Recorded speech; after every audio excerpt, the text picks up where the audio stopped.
সমাজে কথা আছে, হাইরে হুজুর কিছু করে না, বেটি খিলাবে কি? ঠিক কিনা বলা? হুজুরদের প্রস্তাব আসছে, হুজুরের প্রস্তাব, হে ওকে দিয়ে বিয়া দেবো, মোল্লারে খালি আজান দিয়ে খাই রে, ওকে দিয়ে বিয়া দেবো, আছে না নাই?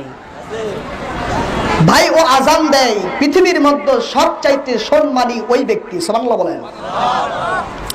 আল্লাহর হাবিব সাল্লাল্লাহু আলাইহি ওয়াসাল্লাম বললেন, আল মুআযযিনুনা আতওয়ালুন নাস ইয়াউমাল কিয়ামা, কন্না সুবহানাল্লাহ।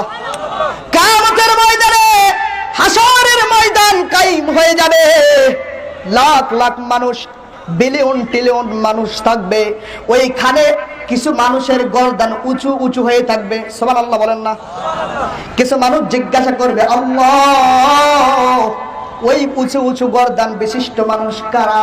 আল্লাহ বলবেন, দুনিয়াতে এই ব্যক্তিগুলো আমার নাম উচ্চ স্বরে মসজিদে আজান দিয়ে দিয়ে মানুষদেরকে দিনের রাস্তায়, নামাজের রাস্তায় নিয়ে এসেছিল, সুবহানাল্লাহ।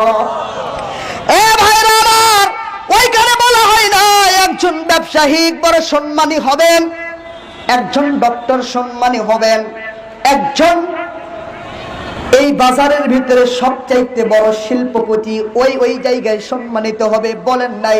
বিশ্বনবী বলে গেলেন, যেই ব্যক্তি মসজিদে আজান দিল, আল্লাহ তাআলার নামকে উচ্চ স্বরে বলল, মুয়াজ্জিন যাকে বলা হয়, এই মুয়াজ্জিন ইনাদের মাথা ওই দিন উঁচু হয়ে সবার কাছে সম্মানিত করবেন, কন্না সুবহানাল্লাহ। এই জন্য ভাই আলেমদের সঙ্গে বিবাহ দেওয়ার চেষ্টা করা ইনশাআল্লাহ।